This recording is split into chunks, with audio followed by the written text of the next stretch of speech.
At a time when America was rebuilding from the ashes of slavery, one man dared to imagine a future where Black people would not just survive, but thrive. He was called a radical, a dreamer, and a genius.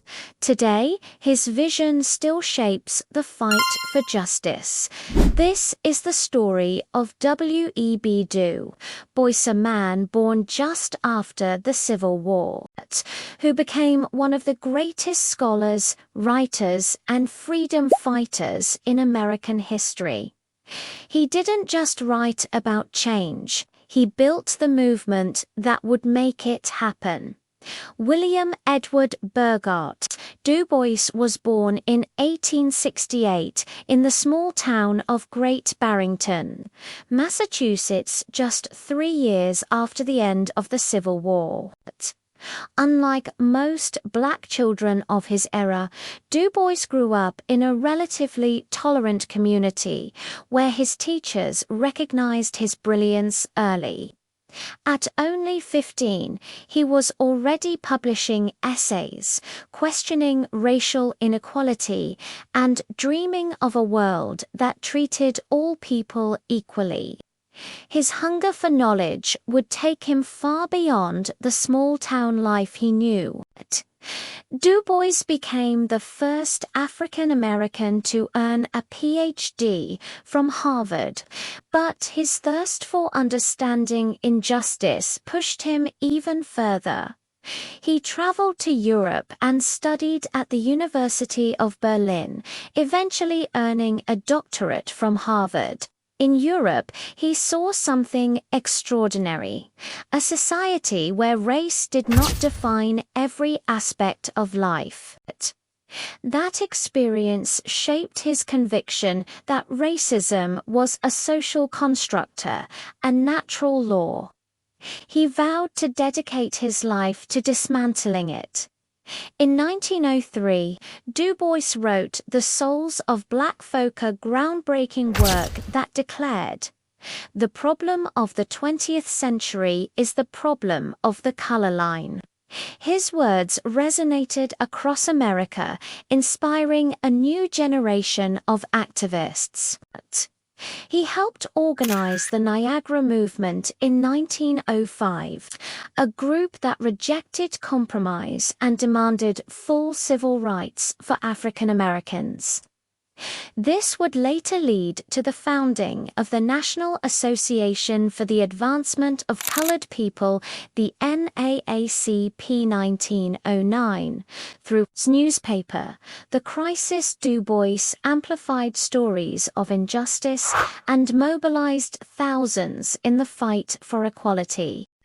At the turn of the century, Du Bois clashed with another great Black leader, Booker T. Washington. While Washington advocated vocational training and gradual progress, Du Bois believed in cultivating a talented 10th, a generation of educated Black leaders who would demand change. Their debate symbolized a crossroads in African American history. Survival versus resistance, patience versus protest. Du Bois refused to wait for justice. He intended to fight for it. Du Bois's influence wasn't limited to America.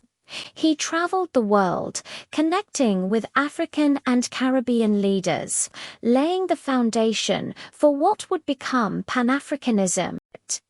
He believed that the freedom of Black people in America was tied to the liberation of Black people everywhere.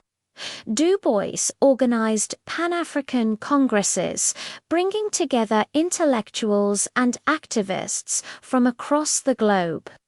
His vision was clear: true equality could only be achieved when racism and colonialism were dismantled worldwide. Du Bois never stopped pushing boundaries.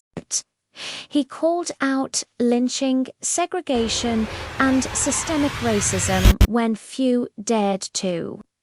Through the Crisis magazine, he influenced the early civil rights movement, inspiring leaders like Martin Luther King Jr.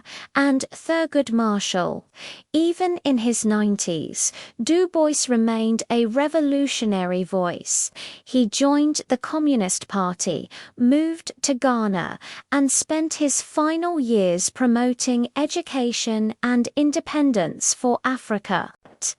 He passed away in 1963, just one day before Martin Luther King Jr. delivered his I Have a Dream speech.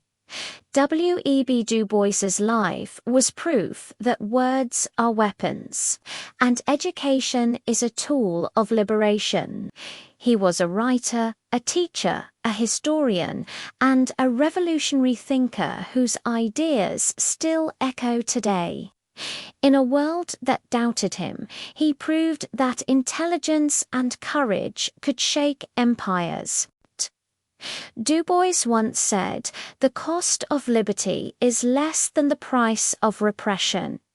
His life reminds us that the fight for equality is not over, but his vision continues to light the way.